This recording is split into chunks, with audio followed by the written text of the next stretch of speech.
Okay, Hasqual Tanaya.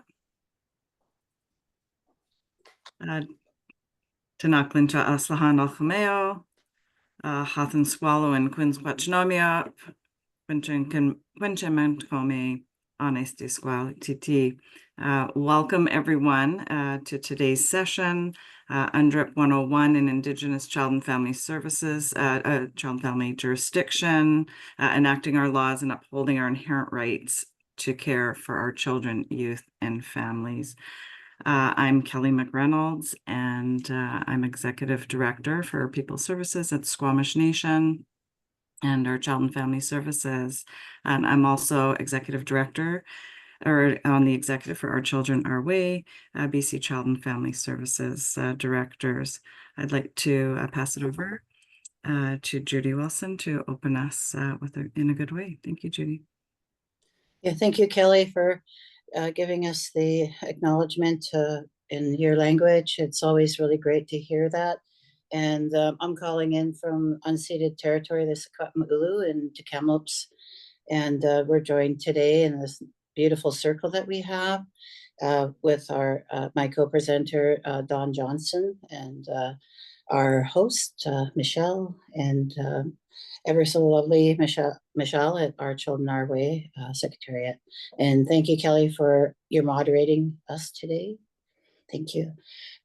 So the presentation, our purpose today is to explore how the UN Declaration on the Rights of Indigenous People can be implemented in children and family services, particularly our Indigenous territories, our Indigenous communities, and our service providers, including our agencies, and what we should be looking at when we're dealing with the government, both federal and provincial levels. So, Kelly, you wanted me to do a prayer too as well? Okay, thank you. Kuksham Kelkukbi Creator, we thank you for today, and we thank you for the blessings seen and unseen, and we thank you for our grandfathers and our grandmothers and the 7 directions, Creator, and also all the wisdom and guidance and the teachings they give us from the land, and also from our lived experience with our ancestors, and also Creator in the origins and the creation of everything. Everything it reminds us, Creator, to be respectful, to walk on the land lightly, to always leave the land better than what we saw it as. So we're constantly taking that caretaking in mind, especially in relations to our family, our communities, our children, and our grandchildren, those yet to come, and passing those teachings to them. And we also thank you for the medicines that help us when we're ill, but also just help us when we want to cleanse and clean and clear our way and clear our pathways, Creator. We thank you for that. And also the elders, Creator, the knowledge keepers that keep all of this in front of us and remind us and help us with this in their gentle ways and teachings to us, Creator. We thank you for that. We also pray for the ones that are underserved and under-sheltered, Creator, and with mental health and addictions. Please provide the resources and the support and the guidance and the connection, Creator, to the Mother Earth and also to the teachings and to yourself, Creator, so that we can help find our way forward, especially for the children and family and the children that have not come home yet, including the ones from residential school. And we pray for our best way we can all come together collectively to find those pathways. So we thank you for that, Creator, and thank you for this circle today. And we look forward to each and every one being uplifted and also with more knowledge and more understanding as they leave the circle today. Kuksham, Kuksham, Kuksham, Kuksham. Thank you. Thank you so much, Judy, for grounding us and starting us in a good way, giving us that pause and just the reminder of why and how we all come together for very special work that we do. I'm just going to go over a little bit of housekeeping here before we get started. Just a reminder that all registered participants to this webinar will be added to our Children Our Way national distribution list to receive updates on future webinars, conferences, and news releases. If you'd like to unsubscribe, it's easy to do so. Just click the unsubscribe button on your email. This webinar session will also be recorded and uploaded to the Our Children Our Way website for future viewing, along with the presenter slides. This webinar is for public information purposes only and should not be interpreted as legal advice or the endorsement from the Society. Also, just a reminder that joining us for an even more critical and in-depth jurisdiction discussion and Q&As with the community and legal experts at the inaugural conference, September 8th to the 11th, Loving Justice, Breathing Life into Our Laws. So hopefully you're all registered for that, and we will see you all there. And yes, so I guess at this point, just again, another warm welcome as we introduce our presenters for this morning. We have Dawn Johnson from Mandell Pinder LLP, and we have Judy Wilson, Red Hummingbird, a woman from Our Children Our Way, knowledge holder and advisor. So I will pass it over to our presenters to take it away. Thank you so much. Thank you, Kelly. And thank you for the reminder of the Loving Justice Conference. There's a lot more information that we provided that's going to be key and critical to many of our First Nations and our service providers and our agencies. So thank you. So I'll start off by just giving an overview of what we're going to be talking about today. Thank you. And today's what we're going to be doing is looking at the United Nations Declaration on the Rights of Indigenous People, particularly in regards to child and family services. So, and I wanted to explain some of those differences between the rights of Indigenous people under the UN Declaration on the Rights of Indigenous Peoples Declaration and the rights of Indigenous peoples included in the Section 35 of the Constitution. First, that the constitutional rights that were formed in Canada in 1982 was hard fought by many of our communities just to get the recognition of our people in the Constitution. It wasn't meant to displace our inherent rights as we know it. And inherent rights means you're born with it. It was, bestowed to us by the Creator. And in our rights, for caretaking, stewardship to the land, all of creation and the water, and our rights to our own self-determination and governance.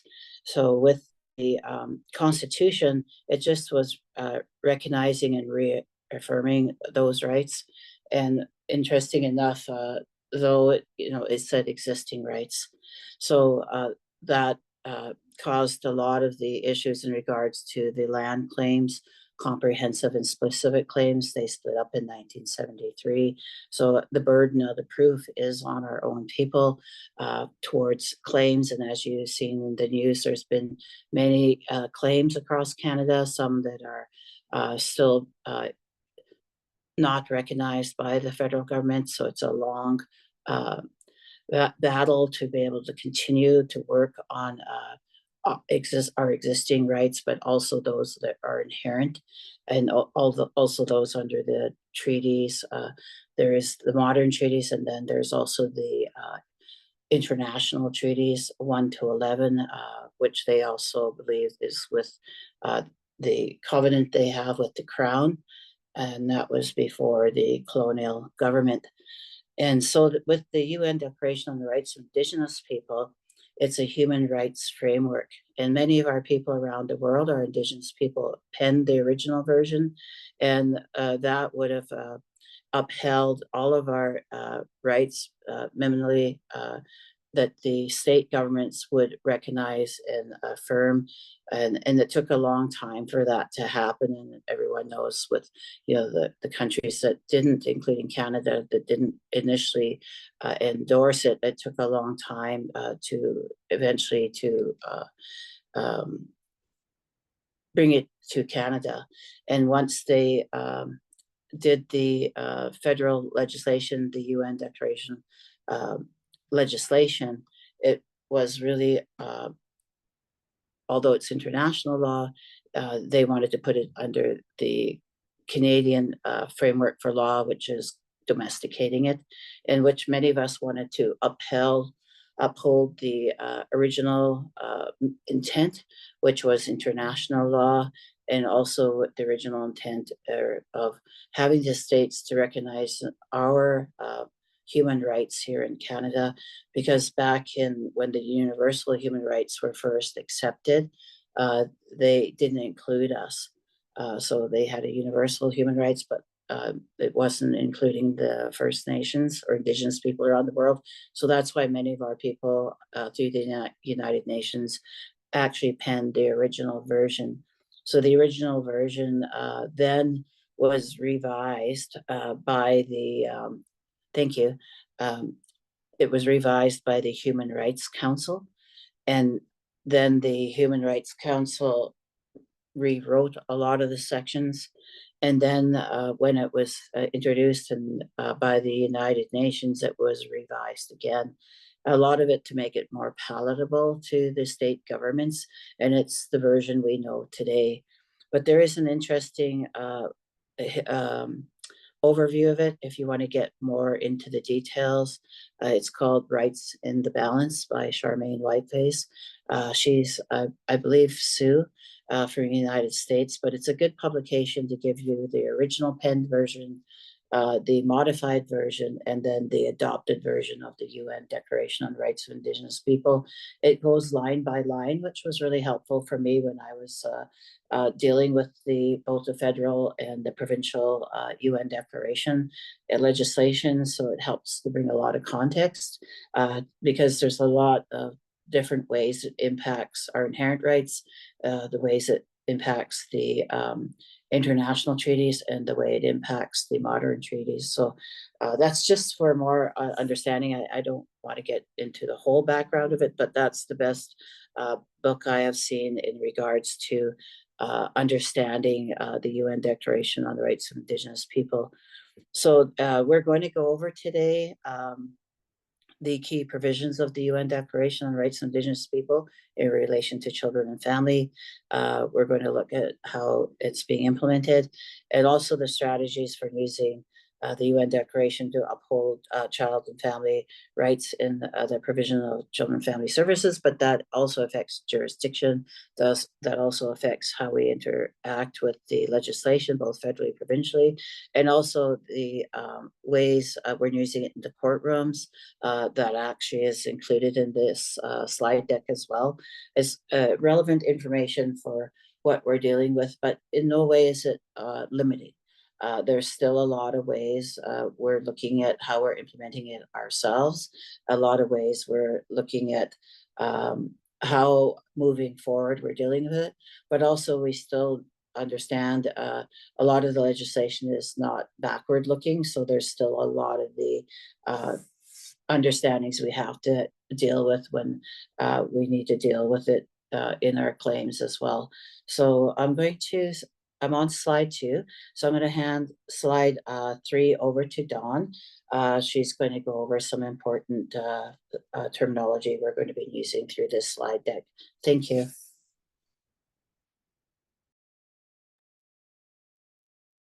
Thanks, Judy.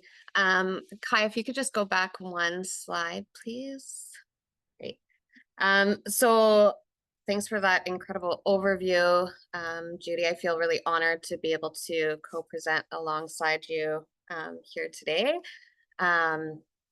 As Judy mentioned, we're going to provide a bit of an overview of UNDRIP, hence the title UNDRIP 101.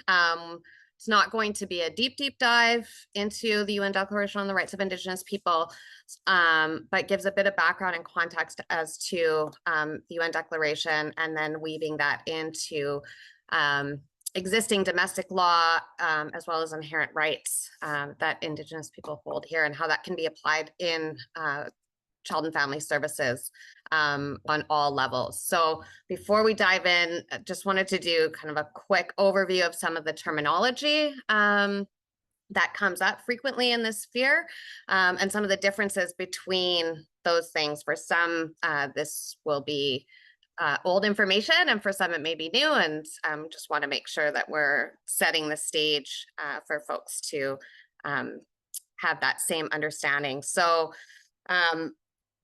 when we talk about Indigenous rights, we are talking about those inherent rights that Judy had mentioned, those rights that are inherent to Indigenous peoples, gifted from the Creator, that come from pre-contact. When we're talking about Aboriginal rights, those are judge-made rights that have been developed through case law and in the court. So those are things like hunting rights, fishing rights, title to lands. There's specific tests that the courts, colonial courts, have developed in terms of defining what Aboriginal rights are and whether or not they exist. When we're talking about Indigenous laws, we're talking about those Indigenous legal orders that are inherent to Indigenous peoples. They're created by Indigenous nations and governments past and present. They're not frozen in time. It's those inherent laws and legal systems that Indigenous people have always had for exercising jurisdiction and control over lands, territories. Control is not necessarily the right word, but those legal orders, those systems that have always been in place. When we say Aboriginal law, again, that's a colonial law, that body of Canadian law that regulates the relationship between the Crown and Aboriginal peoples. The term Aboriginal peoples, or we still hear the language around Indians, lands reserved for Indians, the Indian Act. That's how Canadian domestic law refers to the Indigenous peoples in Canada, so First Nations, Inuit, and Métis. Inherent rights holders, again, that's the Indigenous people who hold inherent title and rights. And then Indigenous governing bodies is a term that is now being put into Canadian legislation. The intention was to move away from colonially defined systems of governance, so Indian Act bands, chief and council, those systems that were imposed upon Indigenous communities and nations here, and recognize that Indigenous peoples are self-determining, and that self-determination includes self-determining what that governance structure looks like, again, past and present. It's caused quite a bit of confusion in some spheres because there is still this adoption and understanding of Indian Act bands and chief and council systems. And also, internally, in terms of Indigenous peoples defining who their Indigenous governing bodies are versus courts or systems defining who an Indigenous governing body is. Next slide, please, Kai. So as mentioned, in the inherent rights of Indigenous peoples, these are the rights that arise from the pre-existing use and occupation of these lands and territories long before any contact with the colonial peoples, colonial states, and the imposition of colonial laws. These inherent rights include the right of self-government, the right of and self-determination, the right to maintain and develop cultural practices, languages, spiritual beliefs, knowledge systems, jurisdiction over lands, territory, and resources, the care and well-being of children and families. Some of these pieces that we're going to get into a little bit more today. Next slide, please, Kai.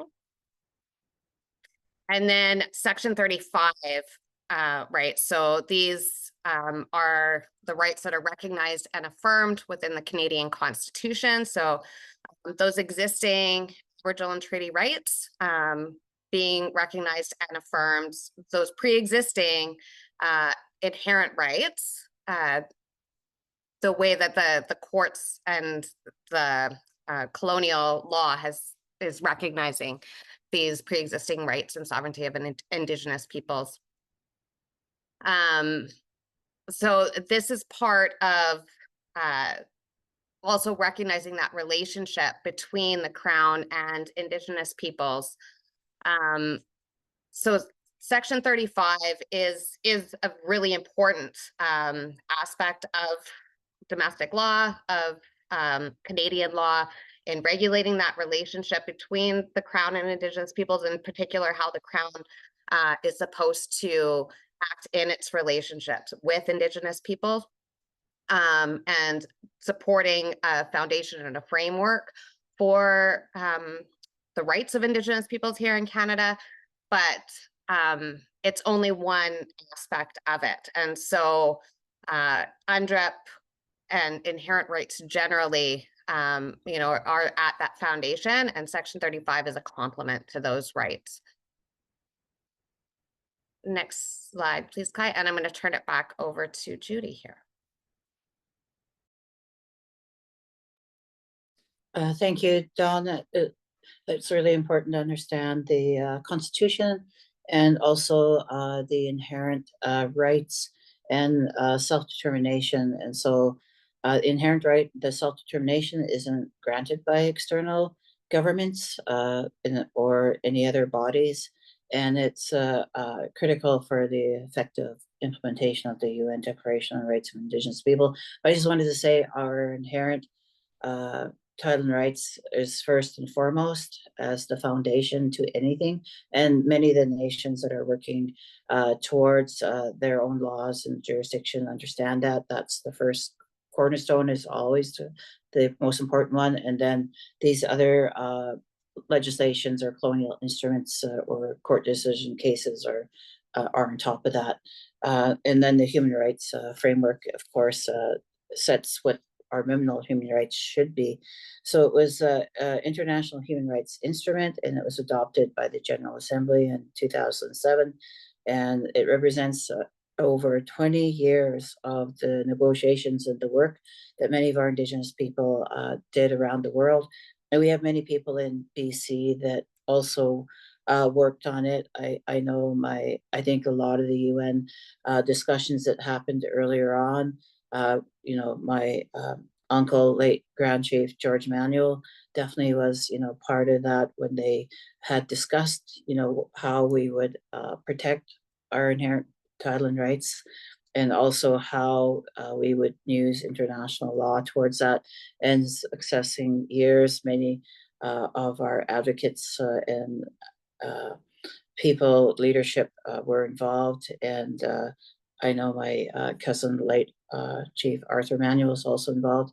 And then also at the same time, there were many lawyers. I remember Sharon Van Wilton Littlechild, as you know, and then also Grand Chief Ed John. So there was many involved in it. I'm hoping one day we would hear their lived experience and stories. When I talk to them individually, I hear their stories about this, but I have not yet seen a comprehensive publication like what Charmaine Whiteface Rights in the Balance has. But it would be interesting to have what our BC so-called Canada, we call it north of the medicine line, story would be, that all of the work that we contributed to the UN Declaration on the Rights of Indigenous People.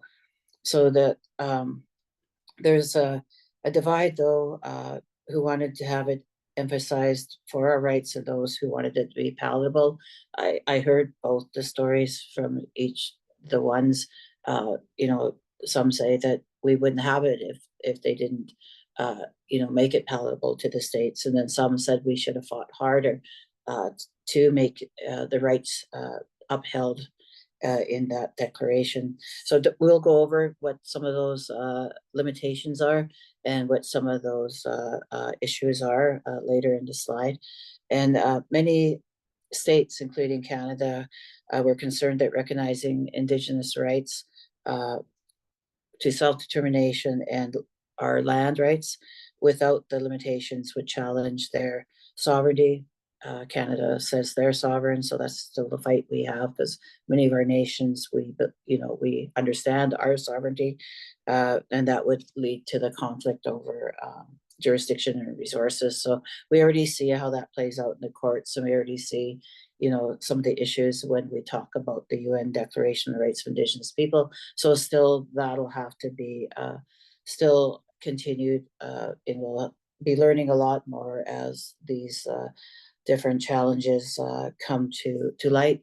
And certainly, we want to always look to our Indigenous laws and jurisdiction and legal orders as we understand it from our creator and as in our origins, and also how we understand it in how our territories were laid out and our responsibility as caretakers and stewards. And that includes children and family.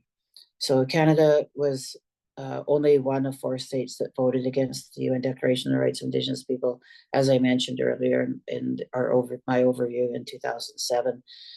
So we wanted to go to slide 7 now.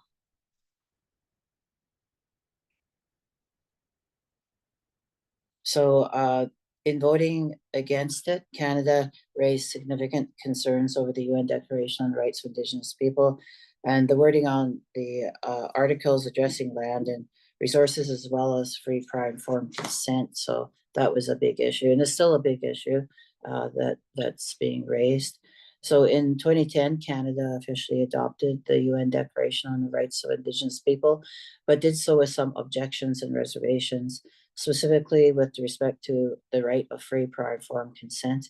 In 2016, Canada adopted the UN Declaration on the Rights of Indigenous People without qualification.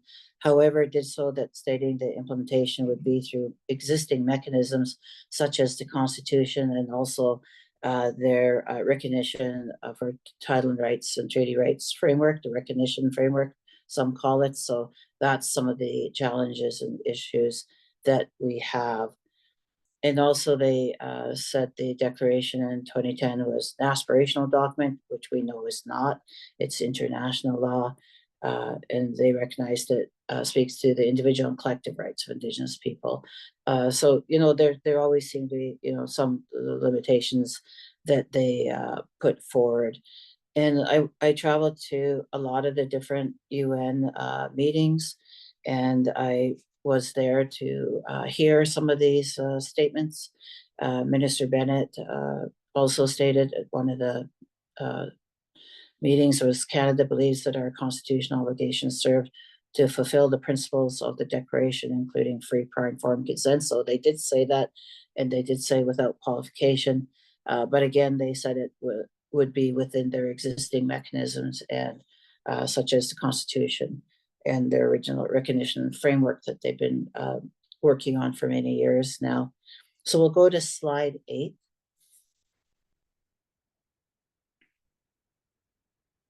So as I mentioned in the overview, it establishes a minimum human rights framework for Indigenous people worldwide. And that's really important to understand.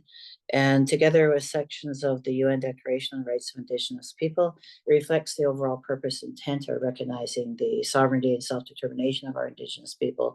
So that's important to know. And as Dawn mentioned, with the legislation instituting the Indigenous governing bodies, although we know in our original laws and teachings, who we are and what our responsibilities and laws are, I guess that's the closest the lawyers could come to having the First Nations identify who their governing body is, because as you know, we have hereditary chiefs, we have clan systems, we have other like heads of families, we have other ways of systems that are not in the hierarchy like the colonial government is. So although I did not support the Indigenous governing body wording, that was closest, I guess, they could legally take it out of the existing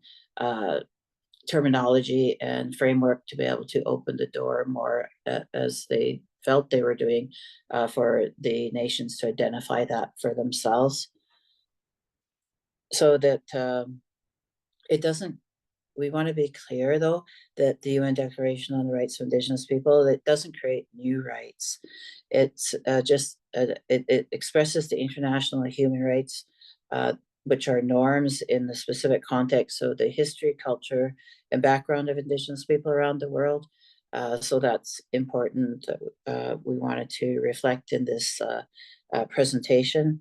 And also the rights of the UN Declaration Declaration of Rights of Indigenous Peoples are not the same as the Section 35 rights. So the rights under the United Nations Declaration are individual and collective. And unlike in Section 35, they're only collective. So I remember some of the leadership coming up to me several times asking, well, what do you mean collective? And we would explain how the Constitution was affirmed existing and collective rights, but also in the courts, many of the case laws have been under collective. And in our nation, it's the same. We have collective rights. So in the nations, when tribal people are looking at how they're framing their rights, they would look at how these instruments they are going to be dealing with that will they'll come up in court. So the rights under the UN Declaration are inherent human rights. So that's going to be really important. Section 35 is the judge made or court made or government made, and also forward looking. Section 35 rights can be infringed with justification from the Crown. So that's going to be important, and we see those discussions in the many court cases that happen. So I think that's some key points and takeaways that we need to be able to understand in this. And we also wanted to go to slide 9, and I think it's going to be important to just know what some of the core principles are when we're dealing with the UN Declaration on the Rights of Indigenous People. So the recognizing in particular the rights of Indigenous families and communities to retain that shared responsibility for the upbringing, training and education well-being of their children, that is consistent with the rights of the consistent with the rights of the child. So under that box, you'll see self-determination. So that just explains it. I'm sorry, it's kind of small print, but the slide deck, Dawn's going to be available, right? So people can look at it. But anyway, the box under self-determination, that explains the UN Declaration of Rights of Indigenous People, recognizes the rights of Indigenous peoples to self-determination. And that's Article 3. And one interesting point through all of the changes that happened to the declaration, Article 3 didn't change. So our people originally penned this the way it is worded, which includes the rights to determine their political status and pursuit of their economic, social, and cultural development. I know my cousin, late Chief Arthur Manuel, used to tell me that that was our antidote to colonialism. So that self-determination always really stuck in my mind as, one of our main pathways that we have towards our sovereignty. We also have in the other box cultural rights. So that highlights the importance of protecting and strengthening Indigenous culture and practices. Land and resources, which is important because we're connected to the land. We have a reciprocal relationship to the land. We are nothing without the land. So land and resources, I know even in the work we do for children and family, we do a lot of land-based activities and healing and reconnecting. So the land and resources is important as a human rights framework. Part of it, it discusses the rights of Indigenous peoples to the lands, territories, and resources, and they have traditionally owned or used our inherent rights to them is really important. And this other one where we've seen a lot of it play out with a lot of the legislation and a lot of the work that's been going on is consultation and consent. We've seen that, that wasn't the basis even with the long-term reform final settlement agreement, because we have these standards now, which is a human right that emphasize the principle of free, prior and informed consent, which is important that we do it ourselves too, when we're looking to leadership or to our communities or our members to make the important decisions, which is upcoming now for the final settlement agreement. So because anything that affects our Indigenous land or our rights. So free, prior, informed consent, that's going to be really important in the consultation and consent. So we'll continue on slide 10. So we're going to look at what the domestic implementation here in our country has been. So in the federal legislation outlined in the UN Declaration on the Rights of Indigenous Peoples, the Act in 2021, and its role in integrating the UN Declaration into Canadian law. So a big part of the challenge there is alignment of law. And I believe, Don, we're going to talk about that a bit later, but that's how it's going to be affecting us. There's principles that affect us on this. There's going to be, there's case law that Don will reflect. So it's the legislation, though, that was federally adopted, but also the action plan that is tied to that. And here in BC, we'll be discussing the BC Declaration on the Rights of Indigenous Peoples Act, and that was 2019.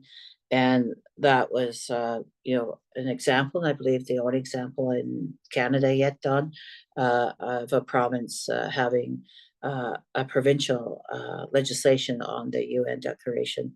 So there's other jurisdictions, however, outside of BC. The Northwest Territories has now passed legislation to bring the laws of the Northwest Territories into alignment to the UN Declaration on Rights of Indigenous People. And I think Don, you followed this a little more than I did.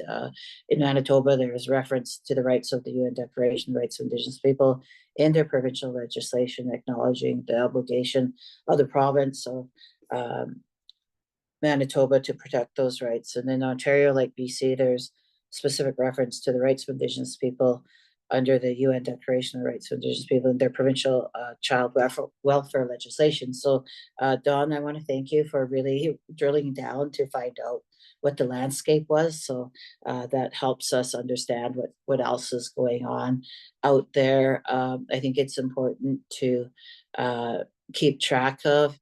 And in Ontario, as mentioned, the UN Declaration of the Rights of Indigenous People was in the preamble of the Supporting Children and Youth Families Act. So, and then I think you're going to be talking about the reference case too, Don, coming up. So Don will share more on that. So we'll go to slide 11, which is Bill 38, to look at it just a little bit more, because that's what we will be dealing with in our child and family jurisdiction, and in looking at finding our way forward when we're looking at our different pathways. And there's many pathways, and I'd like to say child and family jurisdiction that there's still not limited, even though we see what we've identified so far. There's still maybe other pathways to child and family jurisdiction that haven't been thought of or haven't been mapped out yet. So we don't want to create the limitations either, in that these are the only set pathways. Sometimes the government might try to do that, but we need to have an open mind to, however the communities look at the best way forward on that. So Bill 38, that created amendments to the Child and Family Services Act in our province, and the Adoption Act, which in part are like affirm the rights of self-government. I always say self-determination. Whenever I'm in the room, I make sure that word's included. To me, that counters self-government. Self-determination is that they are different, and we always need to ensure that we're making sure that self-determination is included. But I wasn't in some of these discussions, so I would like to say it also includes self-determination, requiring the both acts to be interpreted in and administered in accordance with the inherent right of self-government and self-determination as recognized and reaffirmed by Section 35 and the UN Declaration on Rights of Indigenous People. So the acknowledgement of free, prior, informed consent, requiring a director to consult and cooperate with Indigenous governments prior to placing a child for adoption. So that's really important. So there's shared decision-making, creating space for Indigenous governing bodies to enter into shared decision-making agreements with the director, which is basically the Ministry of Child and Family Development. cultural preservation and continuity, regarding the preservation and continuity of Indigenous child's cultural identity and ties to be at the forefront. So it didn't go as far as Indigenous leaders. I was in many of these rooms. I worked with Dawn directly during this time as some of the under the Union of BC Indian Chiefs, and there were many others from the First Nation Summit and also the BC Assembly of First Nations, mainly Regional Chief Terry Tiji, and many of the leaders like from the Caring Society as well, Mary Tiji, that worked on, pushing this as far as we could. But it's a beginning and creates a space for recognition of Indigenous self-determination, jurisdiction, and provincial law, in addition to federal law.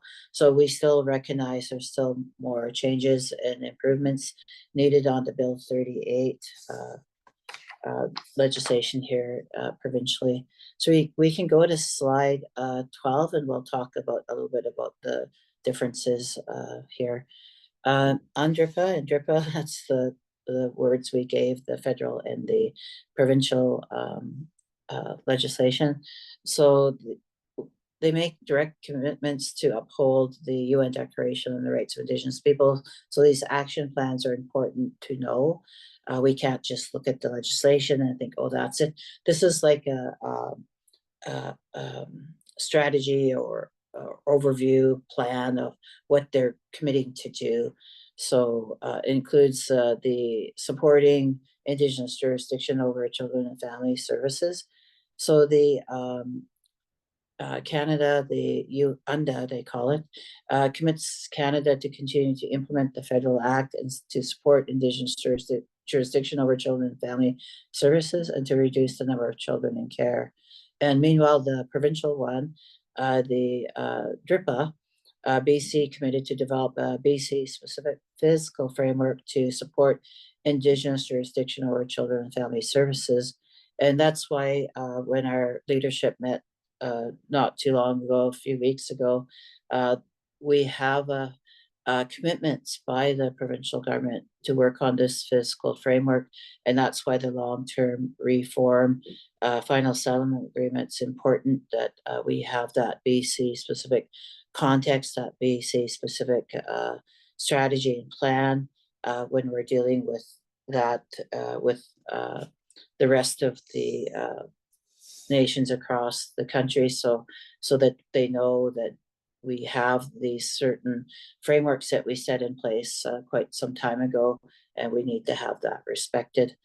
It also supports the ongoing implementation of the Federal Act and Indigenous jurisdiction over children and family jurisdictions. So you can see how that co-development of the BC specific physical framework is important, and also the collaborating to continue the implementing those substantial changes to reduce the number of children in care.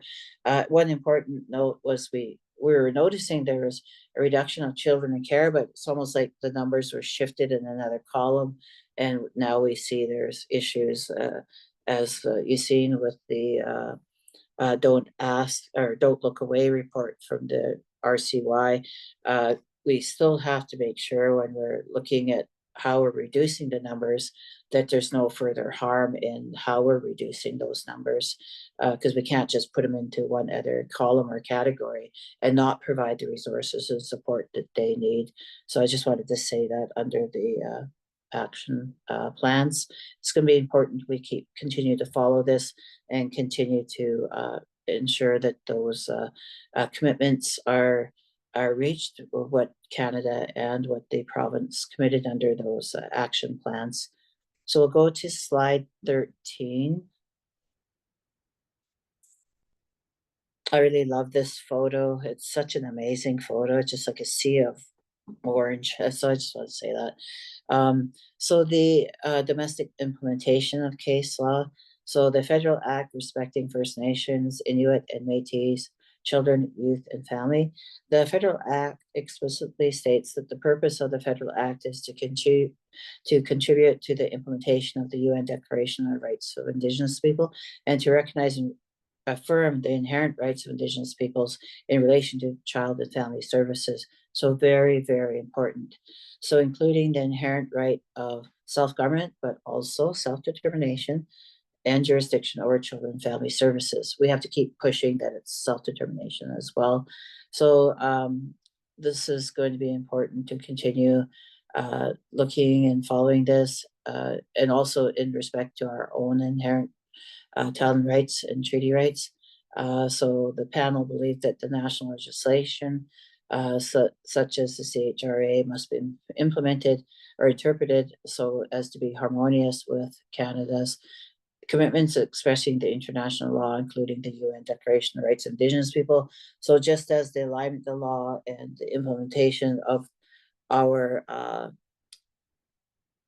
originally what was inspired by our Indigenous people worldwide, the spirit and intent of the UN Declaration of Rights of Indigenous People. So we'll still see that juxtaposition many times with the federal provincial laws, but we still have to continue what our the work that was done by many of our tribal leaders and many of our matriarchs and many of the people who worked on this for a long time, is instead of just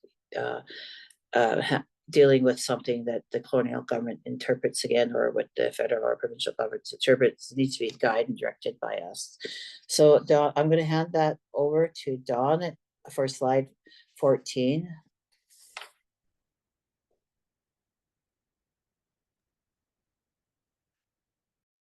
Thanks, Judy.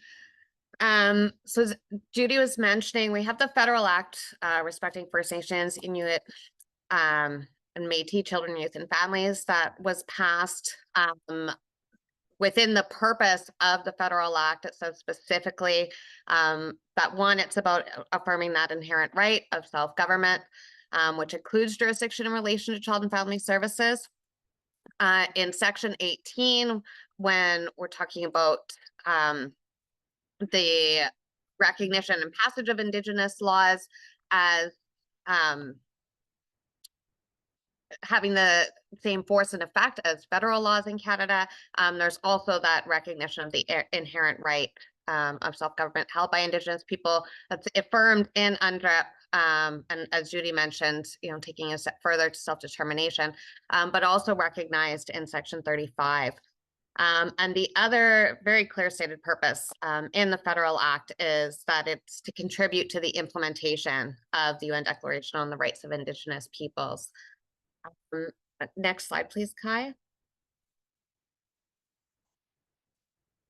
And so on that, I think many folks are aware that there was a constitutional challenge brought by Quebec around the Federal Act, and the Supreme Court of Canada in that reference case said they affirmed those inherent rights within UNDRIP, but also said that in looking at the Federal Act, that it incorporates Canada's commitment in under UNDRIP into Canada's positive law system. So also looking at the UN Declaration on the Rights of Indigenous Peoples Act, and they described it, the Supreme Court of Canada described it as a form of legislative reconciliation. And so that Canada has made these commitments to bring the laws of Canada into alignment with UNDRIP, to provide some remedies and redress for the ongoing harms that colonialism has created, especially with respect to the provision of child and family services and forced child removal of Indigenous peoples in Canada for over 200 years. They talked about how Canada is obligated to interpret the concrete implementation measures in the Federal Act in accordance with UNDRIP. So some of the national standards that all are supposed to be applied, as well as the recognition of Indigenous laws as having that same force and effect as federal law, that those things need to be interpreted in accordance with UNDRIP. And then recognizing through that process of legislative reconciliation that the federal act assists in making aspects of Canadian law more compatible with UNDRIP. So, this is, we're talking about domestic implementation of these of inherent rights, but it is an important pathway through colonial courts and colonial laws in order to have that space for these inherent rights to really take up space in a way that Canadian courts haven't necessarily done previously. And I also want to just highlight that photo is my daughter. And she's older now and still just as glowing and amazing, but love this photo and just wanted to share that here, the importance of our children being connected, remaining with us. So when I say, and I'll just do an aside here for a moment, this is my daughter niece who had been in the system prior to being placed with me, and has had the opportunity to grow up with family and connected to culture and connected to identity, and is headed off to university in less than a week. Very strong and proud and brilliant, and is, of this next generation of leaders. But that's why these things are so important. That's part of why these rights are so important, and we have so much emphasis on these rights, these inherent rights, but also the obligations on the courts to be recognizing and upholding the inherent rights of Indigenous peoples. Could go to the next slide, please, Kai. So just wanted to highlight a couple of cases where domestic courts, specifically in relation to child protection proceedings, are starting to consider UNDRIP and think about UNDRIP in various ways. And so this first case here, Director and R, is a 2022 case out of BC. It dealt with an application by the director, by MCFD, for a continuing custody order of this little one. The father wanted to have the child placed with him. There were some ongoing concerns with regards to some potential safety issues with the father. The court considered. There was nation involved. The child was placed with extended family. And so many, many layers to it, as we usually end up seeing and dealing with in a lot of these cases. The court specifically, sorry, I jumped into the wrong case. This is this first one. I'm going to keep talking about this other one, but this is not Director and R. I'm actually talking about the next one, British Columbia v. RT. And so in British Columbia v. RT, was an application for a CCO. And so in determining whether or not it was going to be in the child's best interests for the CCO to be granted, the court did an analysis of the application of the Federal Act, of the Provincial Child and Family Services Act, but also UNDRIP. And one of the things I wanted to highlight about this case was in looking at UNDRIP, the provincial court judge in this case actually made reference to the Interpretation Act in BC. So one of the suite of reforms that BC started in terms of bringing the laws of British Columbia into alignment with UNDRIP was they made an amendment to the Interpretation Act. And so that's the act that we look to interpret other pieces of legislation. And that amendment to the Interpretation Act said that the laws of BC need to be construed in accordance with UNDRIP. So they need to be understood in accordance with UNDRIP. And so the judge in BC VRT considered that when he was talking about the best interests of the child analysis under the CFCSA, but as well as the Federal Act. and then made direct reference to provisions within UNDRIP around the protection of the child's rights and culture and belonging. Specifically the right to belong to their community, practice their cultural traditions, and the right to have access to education in their own culture. Recognizing that the rights in UNDRIP are human rights incorporated into Canadian law. And then also looking at the reference case at the SCC. And so the judge ultimately found that the director had not provided adequate submissions or provisions as to how this child's cultural identity and rights to culture, rights to belong to a community, to their community, were going to be protected and upheld if they were to grant the CCO. And on that basis, found that it was not going to be in the child's best interest to grant the CCO.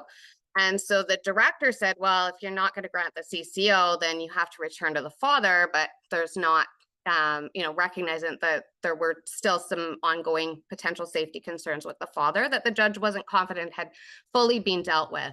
And so the judge said, my job is to look at the best interest of the child here. And in this case, the best interest of his Indigenous child. And at paragraph 61 of that same case said that courts are not to be discouraged from defending the rights of children when they have an opportunity to do so. And so, wanted to emphasize some of the analysis and decision-making in this case, because the judge really looked to UNDRIP and rights protected in UNDRIP as those rights that needed to be defended and protected for this child. And so instead of making a decision to either return to the father or to grant the CCO, the judge said this needs to be put over for a few months in order for a plan that is going to be in this child's best interest, including this, this protection and preservation of this child's identity and culture. And whether that's to go home to dad at this point in time, or if it's going to be with other family, but come back to me with something that shows me how you're going to do this. And that's really important. That's where we're starting to see a shift in some of the courts. This other case, Director and R, was an application by a grandmother to be added as a party to proceedings, child welfare proceedings about her grandchild. The director was opposed to the grandmother being added as a party, said that grandma didn't meet the definition of a guardian under the legislation, and they didn't meet the test under the CFCSA to be added as a party. The court, looking at the federal act, but then also looking at UNDRIP and obligations of the courts under UNDRIP, again, building that into the best interest of the child analysis, determined that it was going to be in the child's best interest for the grandmother to be added as a party, that was around, again, protecting, preserving those rights of the child to have that connection to culture, identity, family, community, and that grandma was going to be one of the ways that could occur through these proceedings. And then the other case, again, this is just a snapshot of some of the places we're seeing UNDRIP come up in some of these cases now in domestic cases considering child welfare matters. This is a case out of Alberta. It was a private guardian application. So it wasn't an application by the director, by the social worker to grant guardianship or have this child adopted out. It was a private guardianship application by someone that the child was placed with. And in that, initially there was, in terms of the federal act applying, there was disagreement that the federal act applied to private guardianship applications because they in Alberta fall outside of the kind of typical child welfare proceeding. They're seen as something separate and apart. The court disagreed with that and said, you know, when we're talking about Indigenous children and Indigenous children who've been removed from their families and communities, we need to consider the federal act. And to bolster that aspect of things, acknowledged Canada's passage of UNDRIP, and saying that every individual has the right not to be subjected to forced assimilation or destruction of their culture, looking at Article 8 of UNDRIP, and how this is important to be considering in private guardianship applications, just as much as it's important to be considering in a CCO application or a PGO, which they have any kind of permanent order that's going to affect this child's disconnection or connection to their family and community and culture. And so ultimately, although the court in that case did decide to grant the private guardianship application, it was done considered against this backdrop that the child has these rights, and that also that it's really about ensuring that this forced assimilation doesn't occur any further. And as part of granting that, granting the private guardianship application, there was other orders that were made with respect to preservation of that child's culture in that placement. Go to the next slide, please, Kai. So now we've we started from the inherent rights piece. We narrowed in to look at how that's being considered and applied and implemented, adopted in domestic law. And now going back out to some of the inherent rights within UNDRIP as they specifically relate to child and family well-being. And so one of the things I just want to note before we dive into this, we've pulled out a few key provisions within UNDRIP that are useful and applicable as it relates to child and family well-being and the provision of child and family services. But none of these articles should be read in isolation. UNDRIP is intended to be read as in its entirety. Each of the articles build upon one another and complement one another. And so, you know, when we're talking about provisions and articles that very obviously relate directly to the well-being of a child, other articles that are specific to health or education or lands and resources, we're looking at things through a holistic inherent rights lens, and you know, very often in line with Indigenous legal orders as well, that all of UNDRIP in its entirety is critically important. Sorry, I think I'm turning this piece back over to you for a minute, Judy. That's slide 17, Dawn? Correct? Okay, thank you. Yeah, so Dawn did a really good job of outlining in the court cases how some of those, they are using the UN Declaration on the Rights of Indigenous People and how it's influencing some of those courts. I still think we have a lot of work in updating and having the court interpretations more full and to what Dawn just said, not cherry picking the articles, but fully understanding the full intent and the scope of the UN Declaration on the Rights of Indigenous People. So I wanted to just underscore what Dawn had related into that. So we're looking at Article 7.2, 8.1, and 8.2, and Article 12 there. So the Indigenous people, including the Indigenous children, obviously, have the right to their culture and our identity. So this whole human rights framework, that's the minimum standards, right? And to be free from discrimination, that's what we've been working for. Many of our leaders collectively and in the past, and you know, even today, you know, we're working to end that discrimination, and also not to be forcibly removed from their communities. This has happened way too often, and also separated from their culture and their language. Also, it's to be free from assimilation and to have the right to improved economic and social conditions. And that, as we know, how we're working so hard on, includes adequate housing, education, the social systems that remain within their families and their communities. So that's why it's important when you're going to the case law or even the planning. And I'd like to even say the Aboriginal practice and standards policies are being updated to be able to reflect these minimum human rights.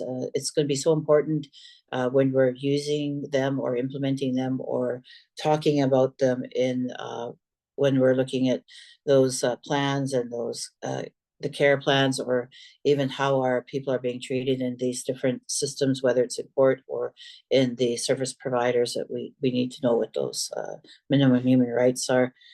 So as Don mentioned, they do overlap with the rights of the UN, United Nations Convention on the Rights of the Child, which includes the rights of the children to be free from discrimination, again, and regardless of their ethnicity or social status, to have their cultural identity respected and upheld, and not to be separated from their parents. So we have, a few overlapping rights there. And it also, the UN Declaration also emphasizes the importance of culture and identity for Indigenous children. And we've seen that reflected in the court's decisions she talked about, but also in some of the planning that's underway for jurisdiction. And there's a way of providing redress for decades of intergenerational harms and trauma caused by the forced removal of children in systems like residential school and child welfare systems. So these are all important articles. And from the human rights and child lens, these provisions in the UN Declaration of Rights of Indigenous People are about protecting and supporting the specific cultural rights and identity and connections of Indigenous children to the land, to their families, to the community. We see it far too often when they're removed, they're separated and annihilated from those rights. So we'll go over to slide 18. And this is the key provisions related to child and family services. Thank you, Dawn, for separating it out like that. I really like the work you've done on this. Dawn did the slide deck, and she did a lot of work in laying out how we can break this all down and share it. So I just wanted to acknowledge Dawn for all that hard work. So Article 22. So let's go Article 21. So we already talked about the our Indigenous people have the right without discrimination to the improvement of their economic and social conditions. I mentioned that. And then Article 21, the state shall take effective measures and where appropriate, special measures to ensure a continued improvement of their economic and social conditions. I mentioned that. And then 22, particular attention acknowledges the unique context for Indigenous children, youth, women, elders, and those with disabilities, and requires a special attention to be paid in implementing the rights outlined in the UN Declaration of Rights of Indigenous People. So that's a very important article. It also recognizes the increased vulnerability of Indigenous women and children, elders, and persons with disability, and calls for justice and action that we have heard over and over again in Canada and throughout the TRC, calls to action and missing murdered Indigenous women, girls, and Two-Spirit, among many. So that article you may have heard before, but it's also important in the children and families context that we're talking about it today. And just last month here in BC, there was a report released by the RCY, the representative for children and youth that I mentioned earlier, who spoke to the ongoing vulnerability of Indigenous children in care and Indigenous women in situations of domestic violence. FNHA, the First Nations Health Authority, also released a report that spoke about the decreased mortality age for First Nations people in BC. So that was also alarming. So it's just pointing out those reports. And we also know about in plain sight with the discrimination in the healthcare system, that these things are still ongoing. And that's why this work is so important by all of us. We all need to take the necessary steps and actions in regarding and safeguarding our rights, but also that we end discrimination and violence, which these reports were talking about. I'm going to hand it back over to Dawn for slide 19. Thank you.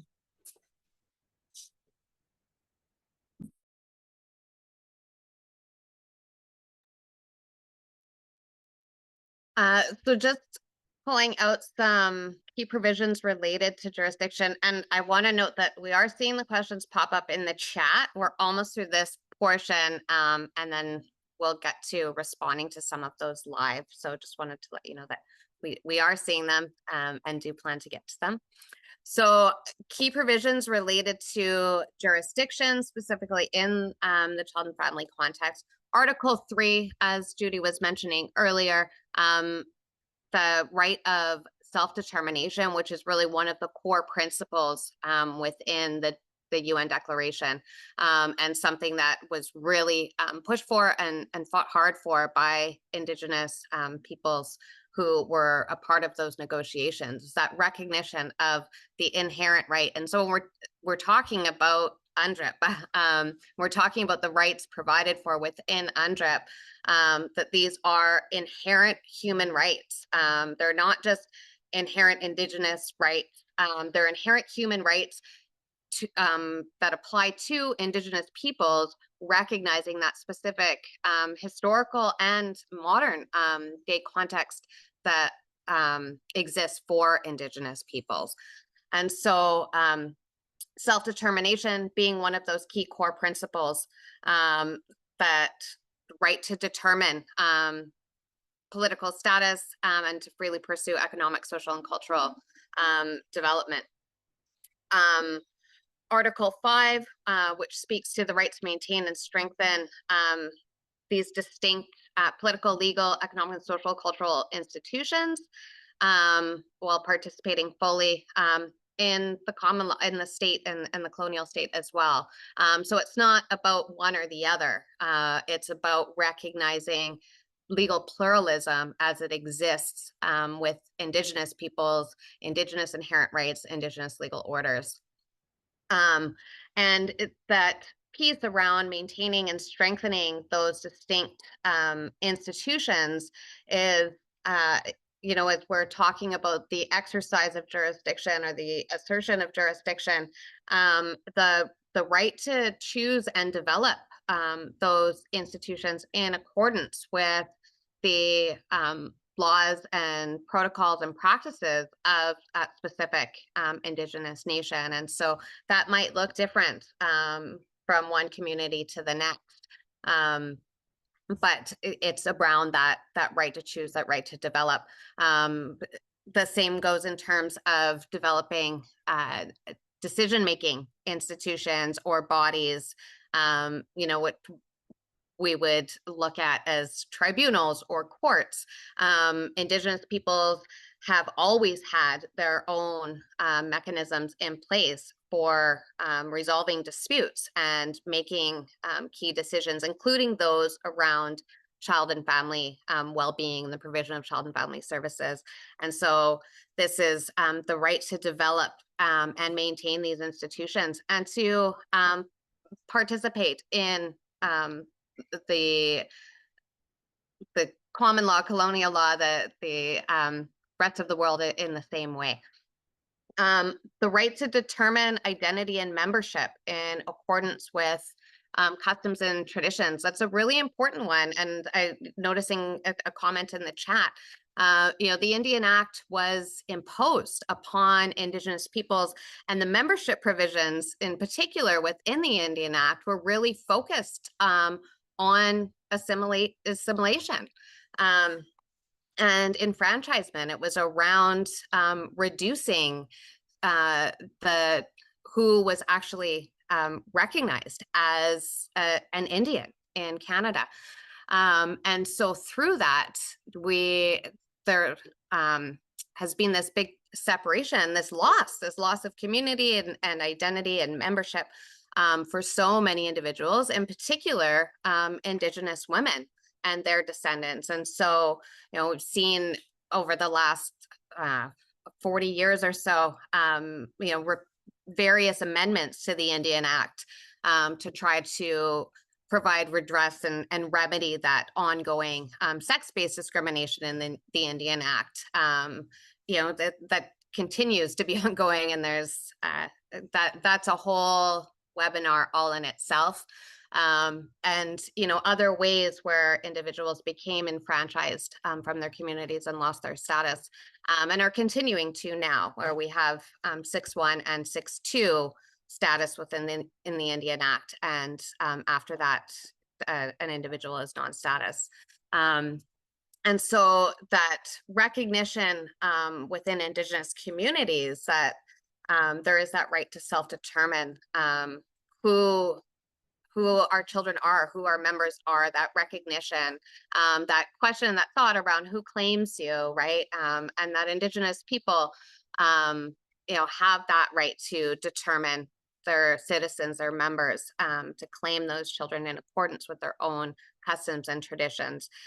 It goes into another sphere. It's a different question when we talk about some of that recognition outside of community, but it doesn't take away from that inherent right around an Indigenous community or nation self-determining whether or not those are members or children. Next slide, please.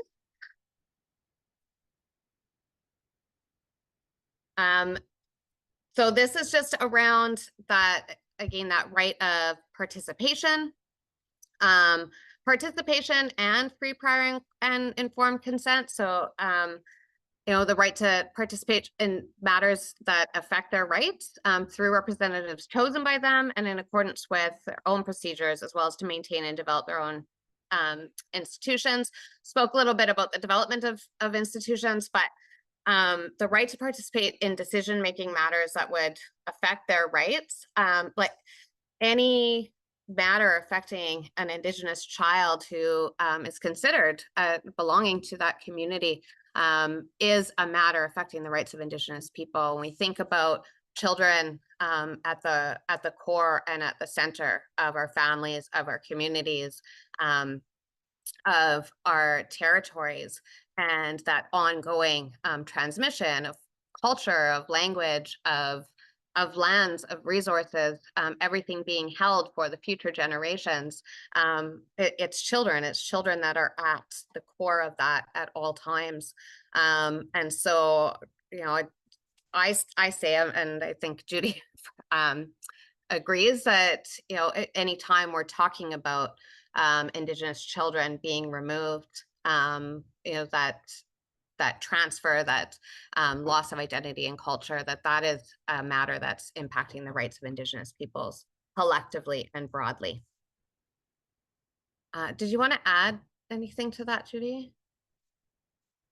Yeah, just going back to, this slide here. I just wanted to say through this all, the free, prior, informed consent is so important.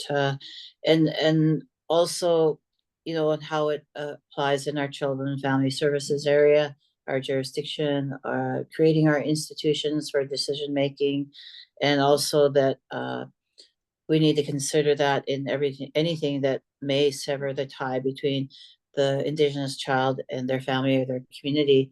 So there's a lot of things to think about. I know in our area, we recognize and we bring in Indigenous child and family facilitators, but again, their recommendations go to the courts. Their recommendations might go to the agency or to the ministry, and a lot of times with when their recommendations aren't really looked at seriously, and then the child and family get back to me, and then they say, oh gosh, like we spent hours in circle with our facilitator, but the recommendation doesn't go anywhere. So I think in recognizing that with the UN Declaration and the different case law that Dawn mentioned, and the way things are changing now, they really do need to take those recommendations. They do need to take what the child is saying and what the families are saying more seriously now, because free, prior, informed consent matters now. It is law now. So I just wanted to underscore that, Dawn. And then I'll hand it back over to Dawn for slide 21. Thank you. Thanks, Judy. So just emphasizing, you know, and I feel like everybody who has taken the time and chosen to be here today and attend this webinar, some of these things, not all of these things go without saying, but just want to really underscore and emphasize how important UNDRIP, and in particular, the inherent rights within UNDRIP. Again, you know, I think that's really what we wanted to bring forward in this presentation, is that these are inherent rights. These are not rights that can be taken away. These are not rights that can be infringed upon with a justification analysis. These are the inherent basic human rights of Indigenous peoples, and in particular, Indigenous children, Indigenous families, and Indigenous nations. And so, you know, those rights that speak to cultural integrity and that importance of ensuring that there is that maintenance of Indigenous cultures, languages, identities, intergenerationally, that ongoing transmission of culture and connection to culture, lands, resources, and territories, to one another, to family and to community, those individual and cultural rights that exist. Again, that these are family and community rights as much as they are individual children's rights, and that these children, Indigenous children, belong to a family, they belong to a community, they belong to a territory. And so always looking through that lens, that when we're considering the best interest of the child, you know, that the best interest of the child has been used historically over and over again to justify removing Indigenous children from their families and from their communities. One of the key cases to defend that, to argue that in Canadian law, was the Racine v. Woods, where the Supreme Court held that an adoption to non-Indigenous caregivers based on the attachment of that child to their non-Indigenous caregivers was more important than that ongoing connection to family and culture and identity. And so prioritizing the attachment to non-Indigenous caregivers over all of these other pieces that we've been talking about, and those inherent rights of Indigenous children, and in turn their families and communities.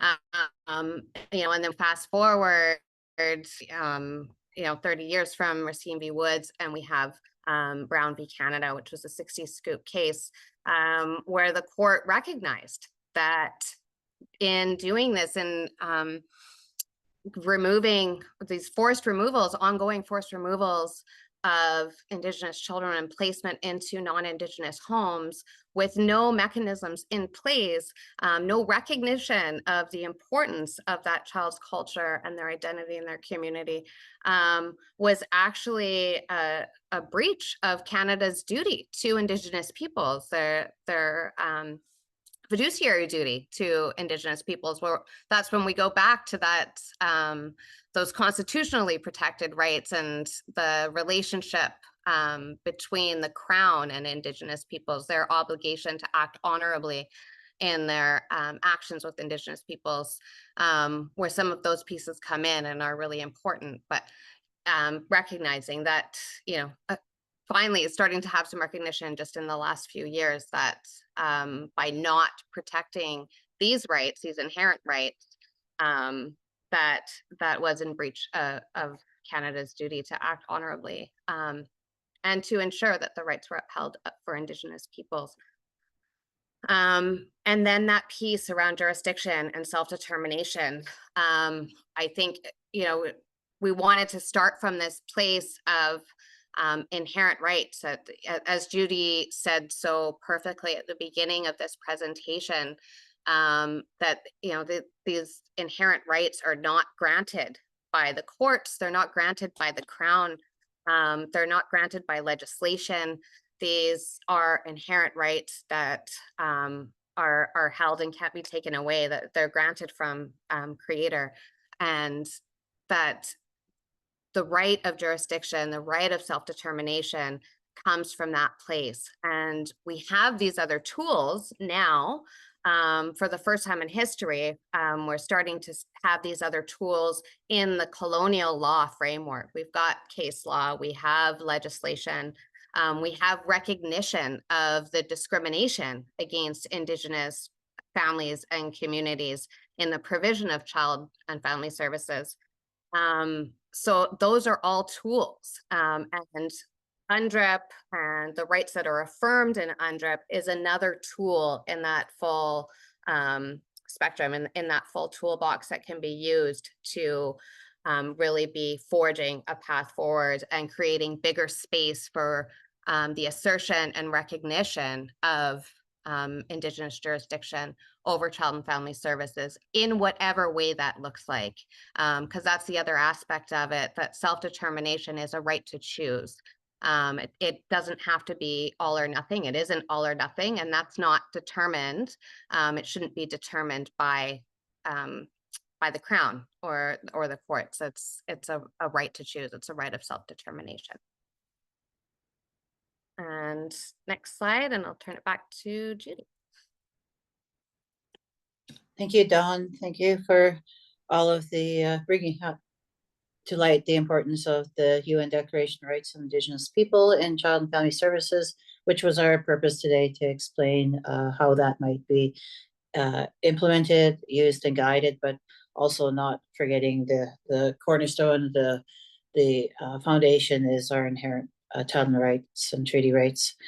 So for this, we wanted to just look at maybe forward moving what some of those strategies, which could be also its own webinar for implementing the UN Declaration of Rights of Indigenous Peoples in Child and Family Services. The piece we wanted to just mention today was the legal and policy alignment, how important that is. And even when we're developing and redesigning and revising our Aboriginal policies and practices, that's being updated. So that's one place we're working at right now. And that would be shared. It was developed when we were looking at developing the agencies, the leadership in the room. I was one of them. We looked at the agencies as an interim jurisdiction. So it was our own leadership, our own communities that formed the agencies to do this interim work. And now we're at that juxtaposition now where we have the inherent rights and treaty rights that we're looking at how that forms in jurisdiction to have our own jurisdiction over children and family, including our legal orders. So that's why it's so important in the legal and policy alignment. And we've seen in Bill 38 how it added some of the layers to it, but didn't go far enough. We've seen in some of the court cases that Dawn mentioned, who graciously shared her experience and her knowledge in that, how far it went, but could have went further. So a lot of the work, I think when we're working with our lawyers, we need to make sure they're informed. You know, they need to have that basis, that foundation. Same with the ones that are working on the jurisdiction and the laws and the legal orders. We need to make sure that it's coming from that lens, you know, of what our foundation of our inherent rights are, but also, you know, the human rights framework, and then, you know, how we still frame it so that, you know, we're the ones co-developing it or developing it, because right now we have such a challenge in co-developing anything with the federal or provincial government. They say it's co-development, but it's the one who holds the pen, the one who makes the decision. So how do we ensure that that happens? So I know as one of the leaders that were at those tables, that's what we're fighting for when we meet and deal with the government. So it is slowly happening. We just need to ensure it happens in the right way for that alignment to the existing laws. There may be new laws coming down the road. We don't know what those might look like. There might be another federal act. There might be another provincial act in respect to children and family. It's the work that we do in those other realms to make sure that it's going to have this alignment. And it's important that meet the international human rights standards and the international law, which was set out and intended to be. And that's where a lot of the struggle that we're having, right? So it's just empowering and upholding that Indigenous jurisdiction, whatever the Indigenous governing body. I like to say right holders, whatever the right holders are envisioning, and then supporting that self-determination in child and family services. So we don't know what that's all going to look like. There's some Section 7 agreements that are going to be coming out on children and family services. We don't know what that's all going to look like. We've seen some of the bylaw, one that formed into the Splatsine law now. And then we also seen some of the coordinating agreements and some of the other agreements that will work with Ministry of Child and Family over a period of time. We've seen nation agreements. So there's a lot of different agreements that the government is looking to in regard to jurisdiction.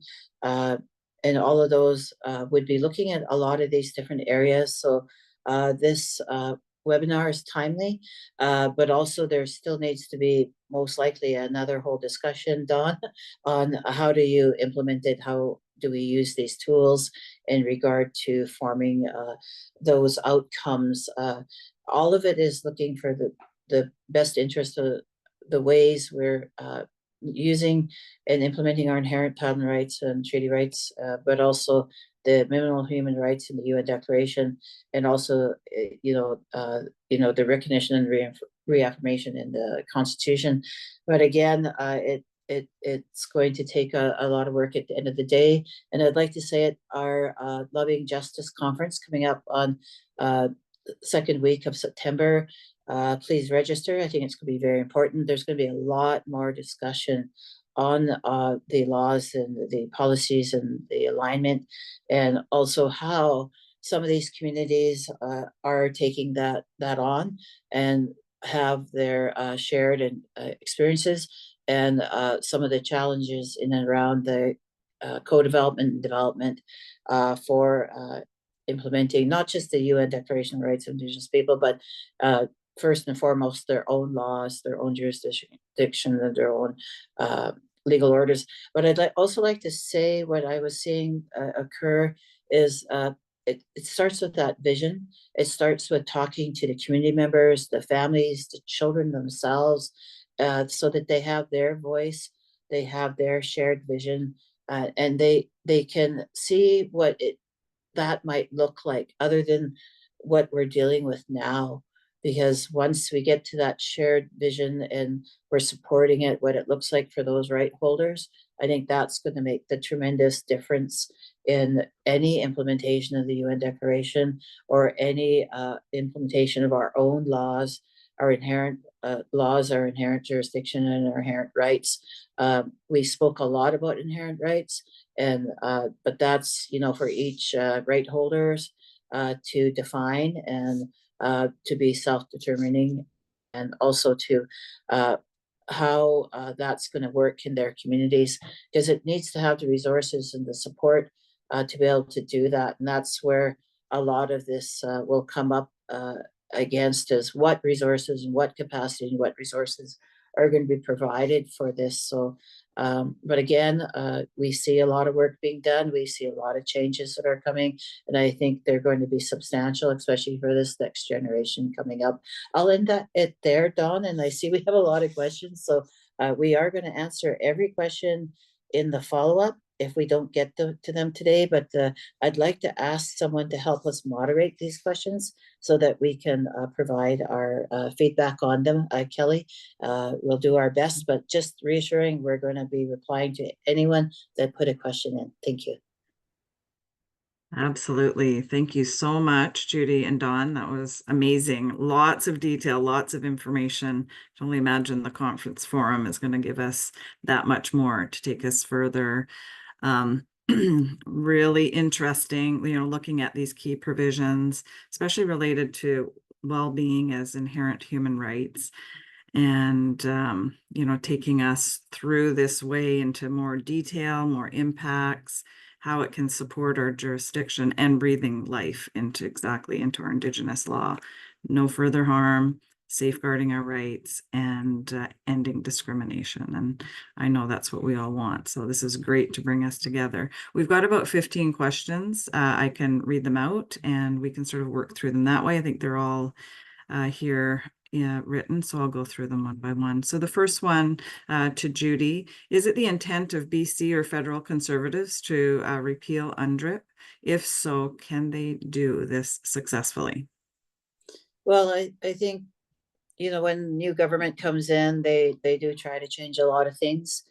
We have to be holding them firm on the implementation of the UN Declaration of the Rights of Indigenous People. And I believe it will be a lot of work to say this is the international law of Canada, and it's in Canada now.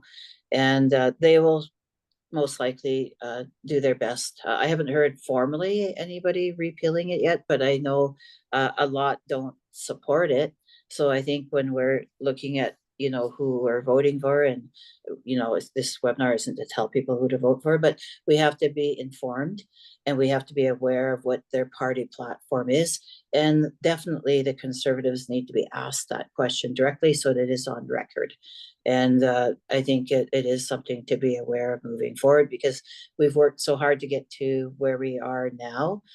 We need to be able to continue that work, and it's in the courts as well. It's in the policies, but we are going to have a tough go of it with the change of government.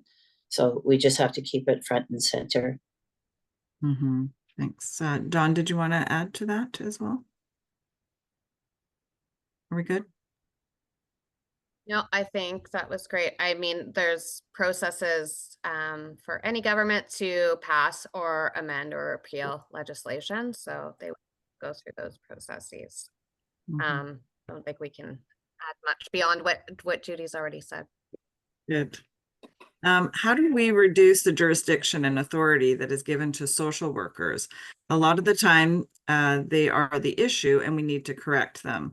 Babies are losing that immediate connection to their mom because of the worker's perception. Dawn, do you want to start that one, and I can add some to it? Yeah, I mean, it's a really big question. I think the first place is starting from a human rights lens and perspective. We're looking at the best interests of Indigenous children, which is in statute. It's in the legislation that the social workers need to follow as well, whether it's the CFCSA and the federal act. We have UNDRIP, we have the Declaration Act, and UNDRIP as a whole, using those pieces as tools to hold those who are making these decisions accountable, and to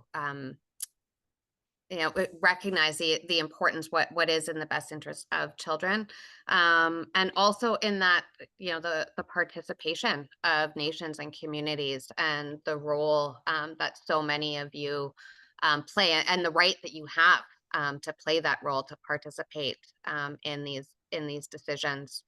I mean, it is a really, really big question. And I think that there's some folks that are doing really great work in this regard, in terms of providing child and family services. And then there's others who are causing a lot of harm, who continue to cause harm. And I don't want to lean on one side or the other, but at the core of it is the rights of these kids and their families and their communities. And for nations and those that are the spokespeople within nations, that right to participate and to be involved in advocating for these rights from that rights place. Yeah, and I'll just pick up on 2 points. So one point is the social worker is responsibility. I'd like to think more of a responsibility than authority. Just as Dawn pointed out, they have a lot of responsibility to follow those practice standards and laws and policies. So that's one point. And the other point would be that when I was in my community as a leader, I always worked to ensure that our members, the children and family, knew their rights. So I would explain it to them, and I would actually show up in the courts, and I would actually show up in mediation for them.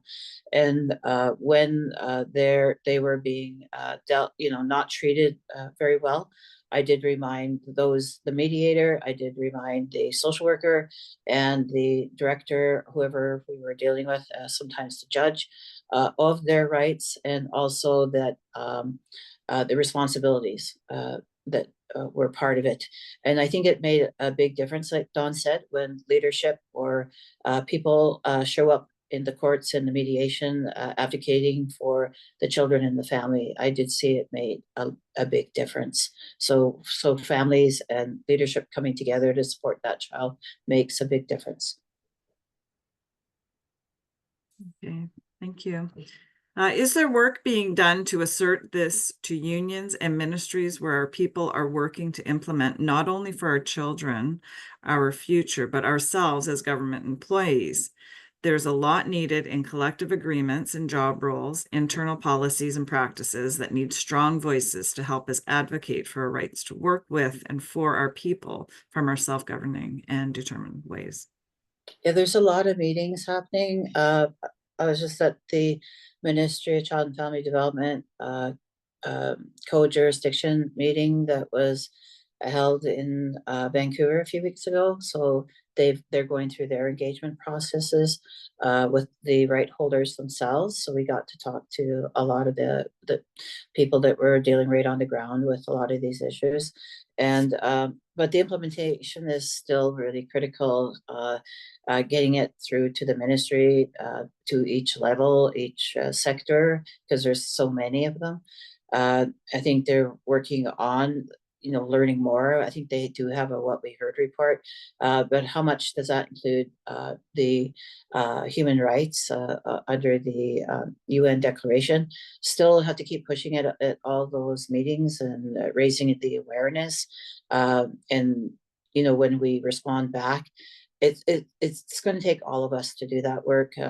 When these different meetings are happening, certainly at our Loving Justice and our Children Our Way conferences, we're doing our best to include those people that are dealing with it directly, and also those that can share their experience at these different tables. And also we're doing our own work in our Aboriginal practice and standards policy of looking and updating that with the UN Declaration on Rights of Indigenous People. But it's still a lot of implementing. We probably just touched the tip of the iceberg here in this webinar. Certainly there could be others on the strategies, as I mentioned at the end, when we're talking about what strategies they are for implementing, but also the actual right holders and the groups that are actually already the service providers that are already using that would be nice to have time to share with. So just the answer to that question is most definitely we are working on it, but it's going to take all of us. And it would be nice to have this information for our agencies, have this information for the right holders, and have this information for those that are at those various tables, so that they can reference them, they can share them, and it comes from that inherent rights lens. Thank you. How does the law, declarations, and case laws apply to adoption?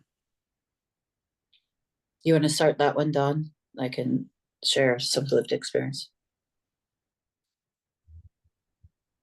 Yeah, I mean, I think going to some of the more recent work that's being done here in BC in terms of those amendments under Bill 38 to the Adoption Act, that if the director is wanting to place an Indigenous child for adoption, there needs to be that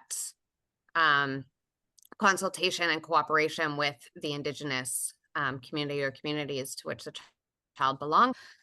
So it's no longer that ability to just be adopting Indigenous children out, in the way that were done historically. There's that piece of it, but on the flip side of that, there's the recognition of Indigenous legal orders in terms of adoption and custom adoptions and what that looks like. And there's been recognition in colonial law, in case law, of Indigenous legal orders in terms of recognizing custom adoption for quite a long time, in recognizing Indigenous laws. That's one of the first places where the common law is actually recognizing that Indigenous peoples and nations have their own legal orders pre-existing the colonial law. And so there's that aspect of it as well. So kind of both ends of the spectrum, and then in between. So again, going to the right to participate in these decisions that are being made about permanent placements of Indigenous children, and to have a role in that, and to choose what that looks like, and to support upholding the cultural rights and connection and identity of those children in those types of decisions. So, it's not an easy, straightforward question. There's all kinds of ways that it does apply, from those inherent rights that exist to recognition of Indigenous legal orders, the rights to participate in those decisions, and then changes that are happening on the ground in British Columbia anyhow, in terms of not being able to adopt Indigenous children out without the participation of the Indigenous community in what that looks like. Yeah, thanks, Dawn. In just the UN Declaration context, this is the rights to the minimum human rights to be able to make those decisions regarding our children and families under self-determination. So, and also our inherent rights to do that. And we've certainly practiced that in our community. We had a few families that actually did that, that did their adoptions. I think it was grandparents who adopted their grandson, and they invited the community. It was at a powwow, and they sort of had the announcement there, and they did like a giveaway type thing. So they did it all under our own laws, and it was beautiful. So we all participated in that. And then I've also been at adoptions through some agencies where the grandparents consented to adoption, and I talked to the children as well.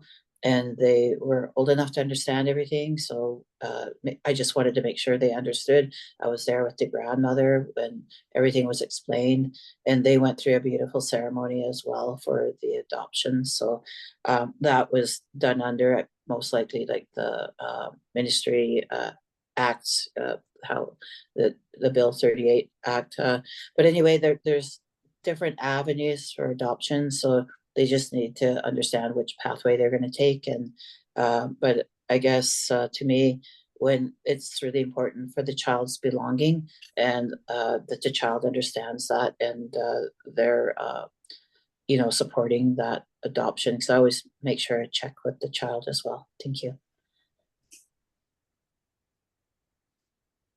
Okay, the new federal act already violates and denies children of their cultural rights as per Art 8.2. First Nations achieving their own laws through the federal coordination agreements are facing challenges during the funding negotiation strategies, whereby ISC will not provide per capita funding. That includes non-status children living on reserve. For example, kids that can't get their Indian status because perhaps one parent is 6.2 and the other parent isn't. So we see many of these children, regardless, living on reserve. Sorry, I just lost the question now. Kelly suggests just that they're not taking into account the non-band members living in the community. Is that the gist of the question? Yeah. Yeah, that's we did talk about that at many of the different respective tables, and it is dealing with the status membership issue. But I think in our own laws, that's going to be how the right holders, I guess, lay it out in what they're doing. Like in our laws, we have the right to adopting, but again, they might not be a registered band member. They might be even status. So there's going to have to be provisions and understanding in that jurisdiction work. And as we said in our presentation, the federal and provincial government still they have not gone far enough yet under some of these, and it unfortunately will take case law to look at them if they do bring them to case, or if they can reach an understanding of how all children will be taking in account for in these communities, because you can't create these gaps because they're creating discrimination and they're creating more child removal and hardships. So I think that's what some of their advisors, their legal people will have to look at when they're running up in against that. Because many of our communities, we do have non-members, non-status and non-community members that are living in our communities. And, they have, they're under our laws and everything. But again, historically or traditionally, I know a lot of our laws, we did have marriage laws, we have kinship laws, we have all of those other our laws that they have. Every nation may have them different, but they need to be respected. But I think it's the government that we're going to have to deal with, and we need support one another when we're dealing with this. But I've heard a lot of different issues coming up at those tables, and I think we'll hear a lot of it at our Loving Justice Conference about how some of these communities are dealing with that. But I don't think any children should be left behind, because we have blended families. And as Dawn mentioned, we adopt children to help them. So we do need to take some sort of provisions to ensure we have resources, capacity, and the support for them. Thank you. In your opinion, does the federal settlement agreement address redress for historical trauma as a collective? Again, we need to go further on. And when you break down what we were originally dealing with to what we're dealing with now, the numbers may have changed. And we do certainly need to ensure that redress is addressed. But again, as we just had our webinar, Michelle, a week ago, it did outline that there are a lot of shortcomings still in regards to the long-term final settlement agreement.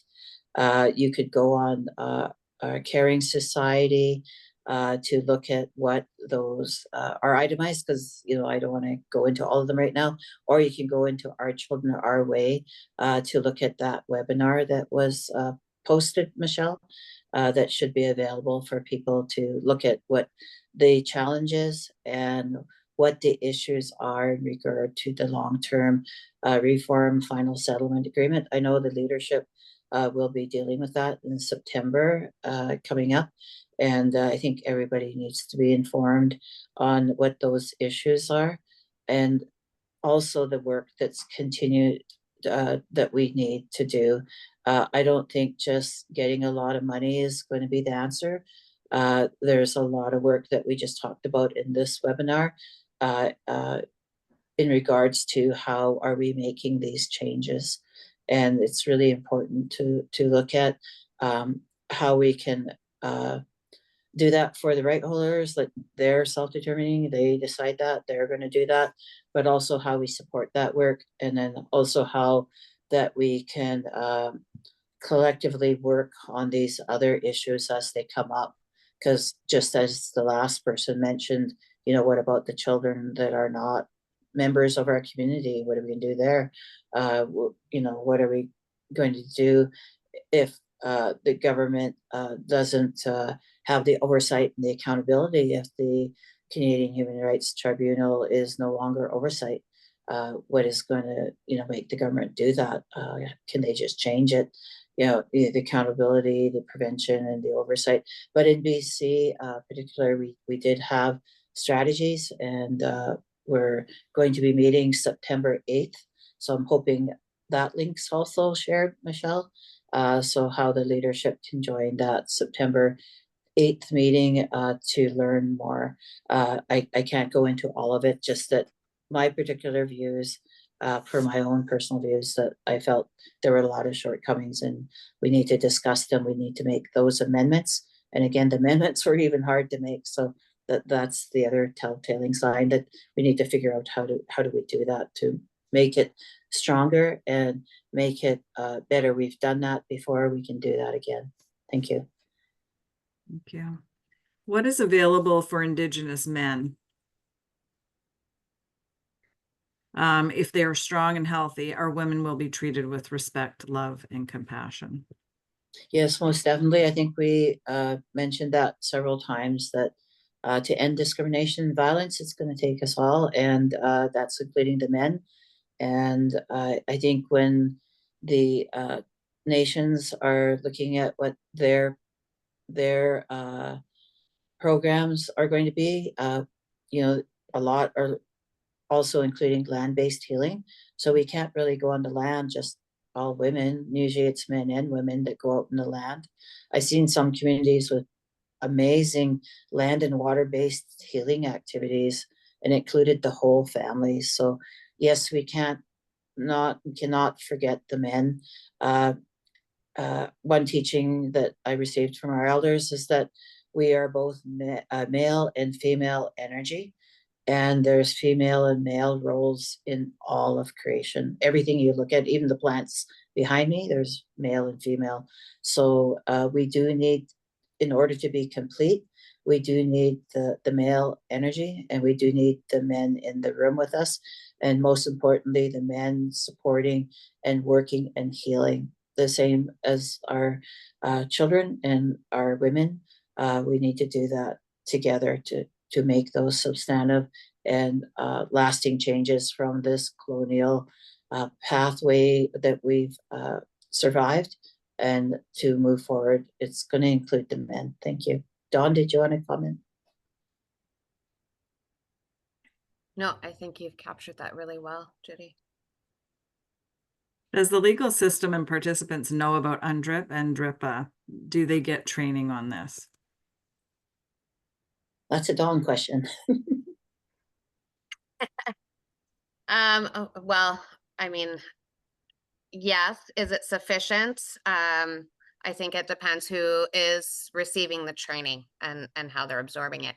It's like any other system where there are training developed. There's been some really great training that has been developed for lawyers in the legal system. Again, some are going to absorb that better than others. But there is mandatory Indigenous cultural training that those in the legal system have to take now, which wasn't the case previously. That's something that the Law Society has incorporated now as part of their own reconciliation framework, recognizing that lawyers and those working in the legal system need to have some understanding of all of these pieces, and that we're interacting with Indigenous peoples and on Indigenous territories every single day. So yes, is it sufficient? For some, I would say so. For others, could probably use a little bit more. And I mean, it's just like anybody, anywhere, there's a self-obligation to continue to remain open and seek out learning opportunities, and continue to learn, whether it's lawyers or judges or social workers or doctors. I think it's so important and necessary. I would just add that the BC First Nations Justice Council has been working on many things. They have a strategy, and Our Children Our Way have been meeting with them. So definitely, Michelle, we could maybe bring that up to the meeting table when we meet with them again. And I think that's going to be really important to share. Like, we need to do more work on that. The other point I wanted to share was that I think a lot of this work should also go in the courts mediation, Don. There seems to be quite a gap in the court mediation that they could use a lot of this training as well. So I would just want to remind you that November 20th is Universal Children's Day, and it was designated in 2023 by First Nations Leadership Council as a day of action to end discrimination against First Nations children. So that's including the BC ongoing discrimination and funding of off-reserve and off-reserve child and family services. So the First Nations Leadership Council resolution is also called for development of the Declaration of Rights of Indigenous Peoples. So I just wanted to say that too. Thank you, Michelle, for putting that screen on for us and reminding us that. So thank you again to Judy and Dawn. We have about 11, it's after 12 right now, so we will be ending the session. So there was about 11 more questions in the chat room, which we will go back, answer the questions, and then share it out with participants. But again, just want to thank Judy and Dawn for your expertise and taking us through all of this very, very important discussion. Just a reminder again, Loving Justice, September 8th to 11th at Vancouver Convention Center. So hopefully everybody is registered and we'll see you there. Other than that, Kelly. Thank you very much and have a great week, everyone. Thank you, Dawn, Michelle, and Charlene. Thank you, everyone. Hi, Mithla.